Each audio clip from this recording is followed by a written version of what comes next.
Every day is a new chance to learn and grow. Grow every day with Everyday English Podcast.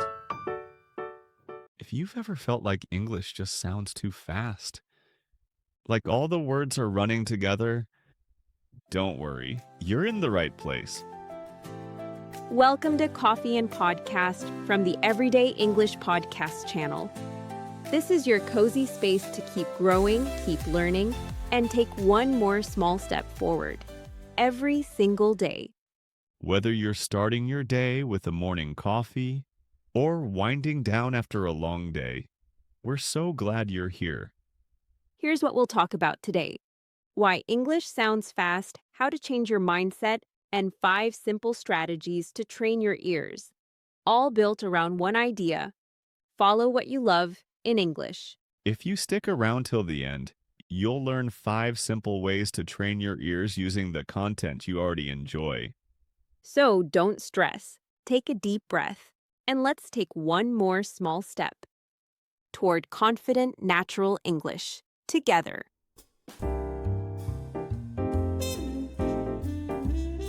Let's be honest. For a lot of English learners, it feels like native speakers are just racing through their sentences. The words kind of blur together, and you're left thinking, wait, what did they just say? Yeah, I've felt that too. And honestly, it's so easy to think, oh no, maybe my English just isn't good enough. But here's the truth, it's not your fault.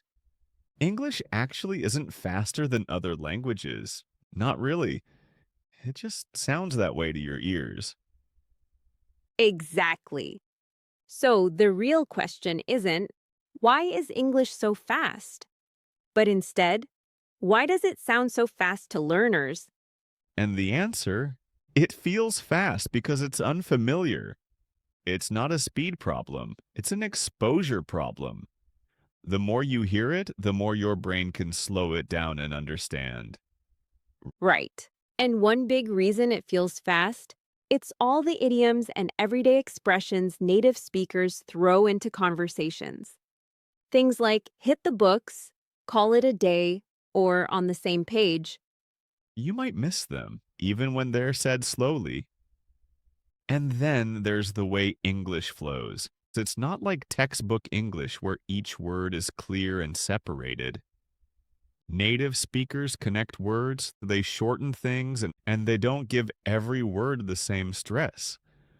Right. So instead of saying, how did you do that? You'll probably hear, how'd you do that? Or let me help you. It often comes out as, let me help ya. And sometimes small words just kind of disappear. Like in, he has to go now.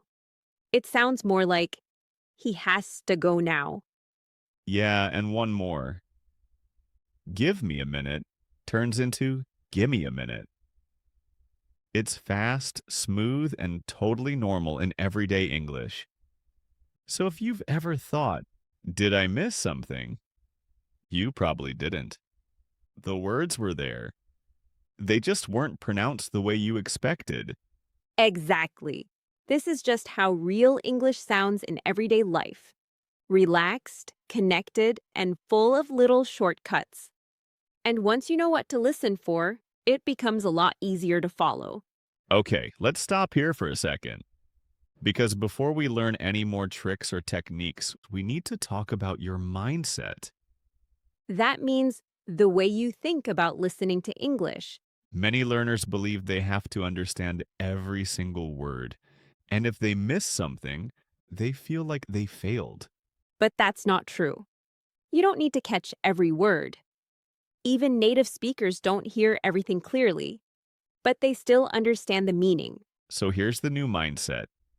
You don't need to be perfect. You just need to get the main idea. If someone says something and you didn't catch it, it's okay to say, sorry, could you say that again? Or could you speak a little slower? That's not a sign of weakness. That's a smart way to learn. And most native speakers will be happy to help. Also, don't be afraid of making mistakes. Mistakes mean you're trying. That's how real learning happens. So the next time you listen to English, don't focus on getting it all perfectly. Focus on this one question. Did I understand the main idea? Because when you stop stressing about every word and just relax and listen, you'll be surprised how much more you can actually understand. All right, so now you know why English sounds fast and how to change your mindset. Let's talk about what you can actually do to understand fast English better. And here's the big idea. Don't just study English. Follow what you love in English. Seriously, don't force yourself to listen to boring English just because it's study material. Instead, choose what you actually enjoy. Because when you enjoy it, you'll stick with it. And when you stick with it, you'll improve. A lot faster. Let's say you have a favorite actor, like Ryan Gosling or Emma Watson. Watch their movies in English, but don't stop there. Look up their interviews on YouTube too. And try shadowing what they say. Copy their tone, rhythm, even expressions. It's a great way to learn natural phrases. Or maybe you love music. Watch your favorite singer's music videos or concerts. Not just for the music, but for how they speak in interviews. Yeah, and sing along with the lyrics. It's fun, it's real English, and it really trains your ears and your mouth. Are you a sports fan? Listen to match commentary in English or watch player interviews. You'll hear tons of useful phrases and real-time speaking. Plus, sports have their own cool idioms, like step up to the plate or drop the ball. Learning them in context makes it so much easier. If you love cooking, watch English cooking shows. Gordon Ramsay, Jamie Oliver. Fun, fast, and full of useful instructions. Try repeating what they say, like chop the onions finely or simmer for 10 minutes. It's real language, in real life. Now, let's show you 5 ways to train your ears. Using content you already like. 1. Learn one new idiom each day. Just one. Watch how it's used in shows or interviews, like break the ice or call it a day. And try using it yourself. It sticks better that way.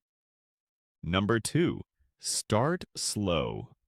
Literally, slow the video down. Once you understand it, play it again at normal speed. It's like training your ears with different gears. 3. Listen with subtitles or a script. Your eyes help your ears catch the rhythm and the missing sounds. Then, try listening without the text and see how much you remember.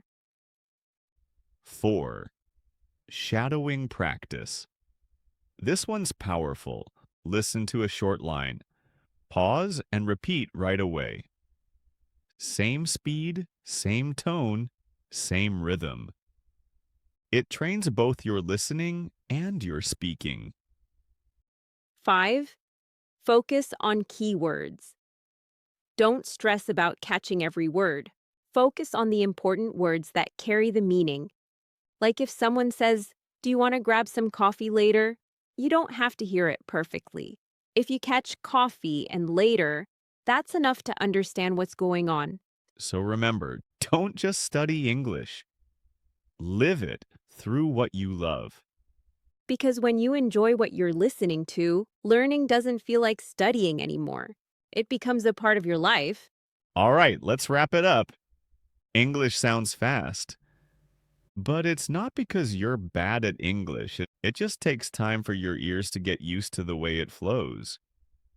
Then, we shared a simple mindset. You don't have to catch every word. Just focus on the main idea and give yourself grace. And most importantly, the big tip.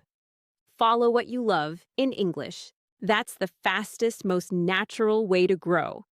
And under that big idea, learn one new idiom a day. Practice listening from slow to fast. Listen and read together. Shadowing, focus on key words. So pick one and try it for the next 7 days. Just a few minutes a day is enough to build a new habit. Whatever happens, just keep going, keep showing up, and most of all, keep enjoying the journey.